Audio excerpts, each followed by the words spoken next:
पांचवा नवरात्रा माता स्कंद माता 27 सितंबर 2025। Compiled bye स्कडेवान। स्कंद माता सिंहासनगता नित्यम पद्माश्रित कर द्वया शुभदास्तु सदा देवी स्कंद माता यशस्विनी।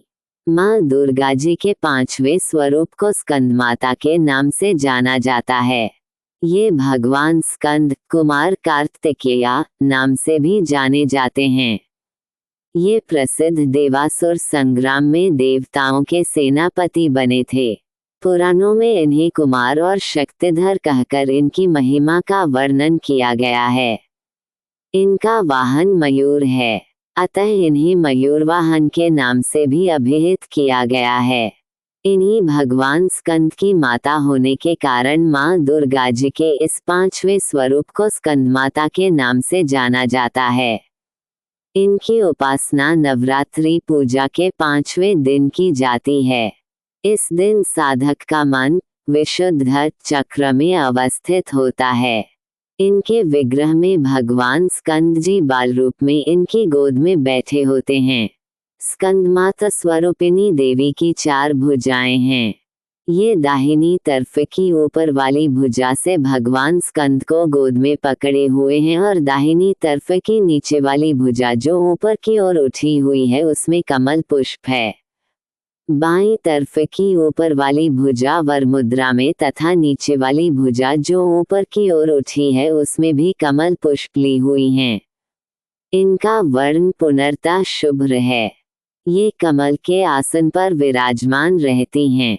इसी कारण से इन्हें पद्मासना देवी भी कहा जाता है।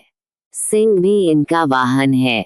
नवरात्र पूजन के 5वें दिन का शास्त्रों में पुष्कल महत्व बताया गया है। इस चक्र में अवस्थित मन वाले साधक की समस्त बाह्य क्रियाओं एवं चित्तवृत्तियों का लोप हो जाता है। वह विशुद्ध चैतन्य स्वरूप की ओर अग्रसर हो रहा होता है। उसका मन समस्त लौकिक, सांसारिक, मायिक बंधनों से विमुक्त होकर पद्मासना माँ स्कंद माता के स्वरूप में पुनर्तः तल्लीन होता है। इस समय साधक को पूर्ण सावधानी के साथ उपासना की ओर अग्रसर होना चाहिए। उसे अपनी समस्त ध्यान वृत्तियों को एकाग्र रखते हुए साधना के पथ पर आगे बढ़ना चाहिए। माँ स्कंद माता की उपासना से भक्त की समस्त इच्छाएं पूर्ण हो जाती हैं। इस मृत्युलोक में ही उसे परम शांति और सुख का अनुभव होने लगता है। उसके लिए मोक्ष का द्वार स्वयमेव सुलभ हो जाता है। स्कंद माता की उपासना से बालरूप स्कंद भगवान की उपासना भी स्वयमेव हो जाती है।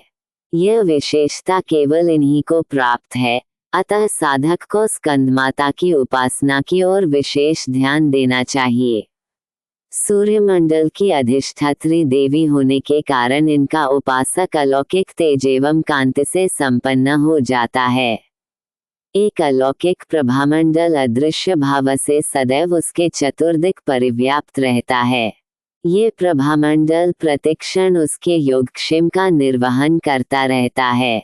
अतः हमें एकाग्र भाव से मन को पवित्र रखकर माँ की शरण में आने का प्रयत्न करना चाहिए।